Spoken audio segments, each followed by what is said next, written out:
ሰላም የቻናላችን ቤተሰቦች በያላችሁ በሰላማችሁ ይብዛ። እዚህ ቻናል አማርኛ፣ እንግሊዘኛ፣ ሂሳብና ሌሎች ትምህርቶችን እያስተማርን እንገኛለን።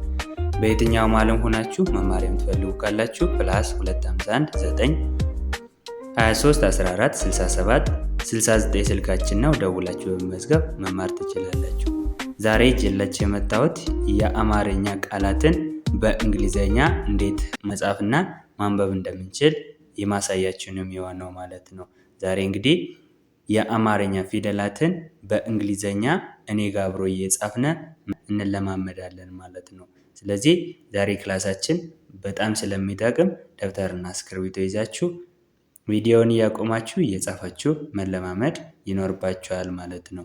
ወደ ክላሳችን ስንመጣ እዚህ ጋር እንግዲህ የአማርኛ ቃላት አሉ፣ የተበታተኑ የአማርኛ ቃላት አሉ። እዚህ ጋር የተለያዩ የአማርኛ ቃላት አሉ። እነዚህ ቃላትን እንዴት ፊደላትን አገጣጥመን እንደምናነብ መጀመሪያ እናያለን። ከዛ በኋላ ይህንን ቃል ደግሞ እንዴት በእንግሊዘኛ ፊደል መጻፍና ማንበብ እንደምንችል እየጻፍን የምናይ ነው የሚሆነው ማለት ነው። ስለዚህ እዚህ ጋር ስንመጣ ሀ ገ ር ሀ አለች ገና ር ሶስቱ ፊደላት አንድ ላይ አገጣጥመን ከግራ ማለትም ከዚህኛዋ እስከዚህ ያሉትን ፊደላት አንድንም ፊደል ሳንቀይር ወይም ሳንተው አንድ ላይ ስናነብ ሀገር የሚል ቃል እናገኛለን።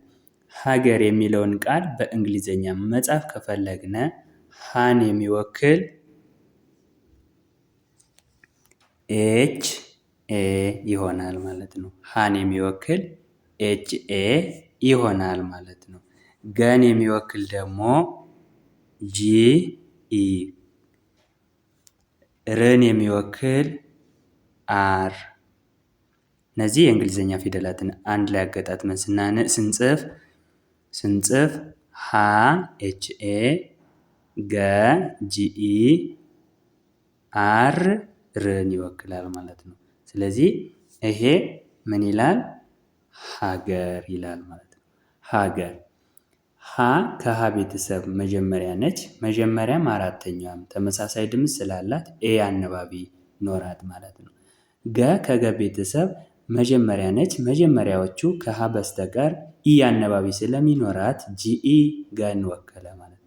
ር ሳድስ ነች። ሳድሶች ያለ አነባቢ ይቀመጣሉ። ፊደልን የሚገልጸው ሌተር ብቻ ያለ አነባቢ ይቀመጣል። አንዳንዴ ግን አነባቢ የሚኖርበት አጋጣሚ አለ። መቼ ነው? መጀመሪያ ከመጣና ተከታታይ ሳድስ ተከታታይ ስድስተኛ ፊደላት ተከታታይ ከመጡ ሳድሶችም አነባቢ ይኖራቸዋል። በእንግሊዘኛ ውስጥ አነባቢ የምንላቸው ፊደላት በእንግሊዘኛ ውስጥ አነባቢ የምንላቸው ፊደላት ዩ፣ ኢ፣ ኦ እና አይ ናቸው ማለት ነው። ስለዚህ ሚና የሚጫወቱ ፊደላት እነዚህ ናቸው። ስለዚህ እነዚህ ፊደላት ደግሞ አነባቢ የሚኖረው ለአራተኛዎቹ፣ ዩ አነባቢ የሚኖረው ለሁለተኛዎቹ፣ ኢ አነባቢ የሚኖረው ለመጀመሪያ እና ለአምስተኛዎቹ፣ ኦ ለሰባተኛዎቹ፣ አይ ለሶስተኛዎቹ እና ለስድስተኛዎቹ ይሆናል ማለት ነው። ኦኬ። ስለዚህ ሀገር የሚለውን ስናይ HAGER ሀገር ይሆናል። ወደዚህ ስንመጣ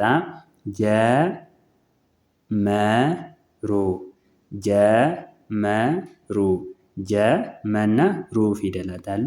እነዚህ ፊደላትን ከግራ ወደ ቀኝ ስናነብ ጀመሩ የሚል ትርጉም ያለው ቃል እናገኛለን። ጀመሩ የሚለውን በእንግሊዘኛ መጻፍ ከፈለግነ ጀን የሚወክልልን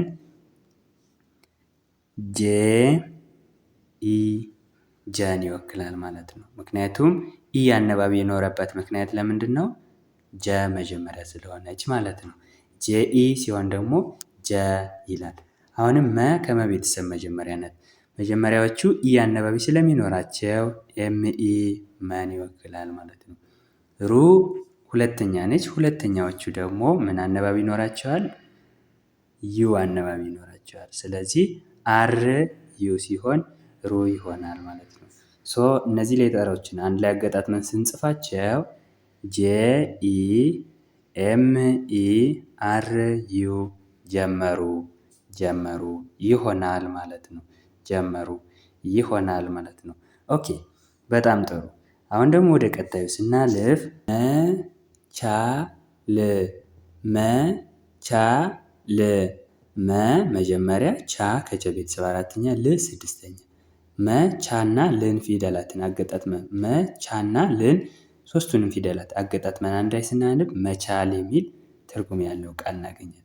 መቻል የሚለውን በእንግሊዘኛ መጻፍ ከፈለግነ ማን የሚወክልልን ማን ይሆናል ማለት ነው? ቅድም እንዳየነው መ ከመቤተሰብ መጀመሪያ ስለሆነች ኤም ኢ አነባቢ ይኖራታል ማለት ነው።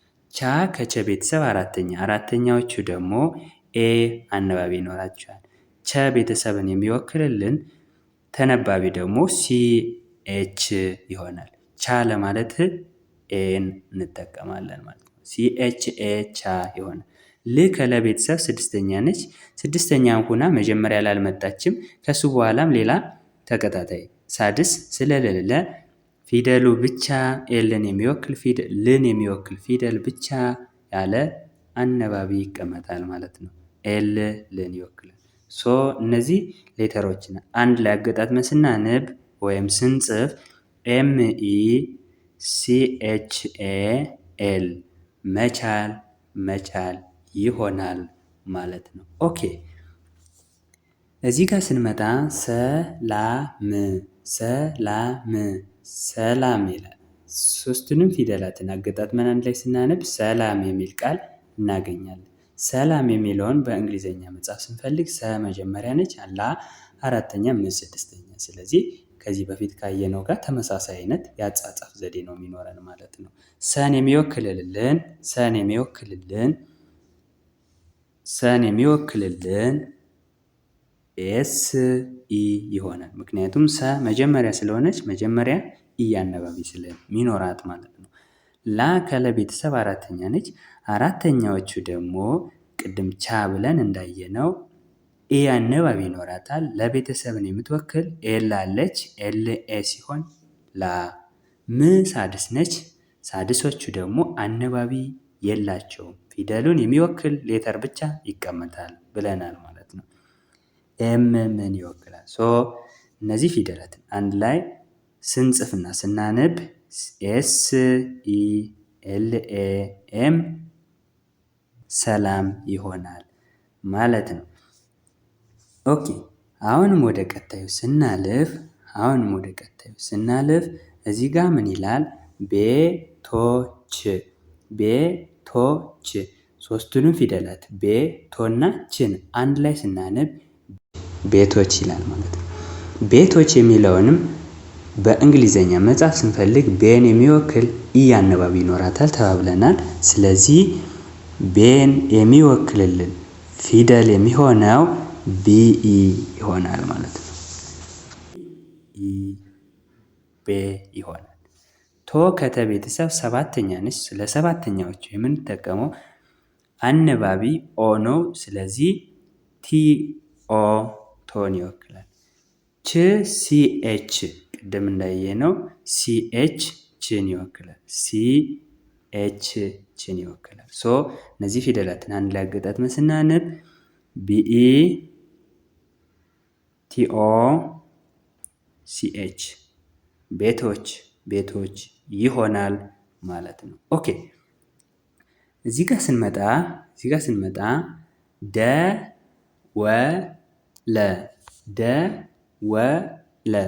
ደወለ ይላል። ደወለ ይላል። ሶ ደወለ የሚለውንም ስናይ በእንግሊዘኛ እንዴት መጻፍ እንዳለብን ስናይ ደ ከደ ቤተሰብ መጀመሪያ ነች። መጀመሪያዋ ኢ አነባቢ ይኖራታል። ዲኢ ዳን ይወክላል። ወ ከወ ቤተሰብ መጀመሪያ ነች። ሶ ኢ አነባቢ ይኖራታል። ደብሊው ኢ ዋን ይወክላል። ለ ከለ ቤተሰብ መጀመሪያ ነች። ሶ ኢ አነባቢ ይኖራታል። ኤል ኢ ለን ይወክላል ማለት ነው። ኤል ኢ ለን ይወክላል። ሶ እነዚህ ፊደላትን አገጣጥመን አንድ ላይ ስናነብ ዲኢ ደብሊው ኢ ኤል ኢ ይሆናል ማለት ነው። ዲኢ ደብሊው ኢ ኤል ኢ ደወለ ደወለ ይሆናል ማለት ነው። እዚህ ጋር እንግዲህ የአማርኛ ፊደል ደወለ የሚለው 3 ፊደላት ናቸው። እዚህ ጋር ደወለ የሚለውን ስናይ ግን 6 ሆነ። ለምንድን ነው?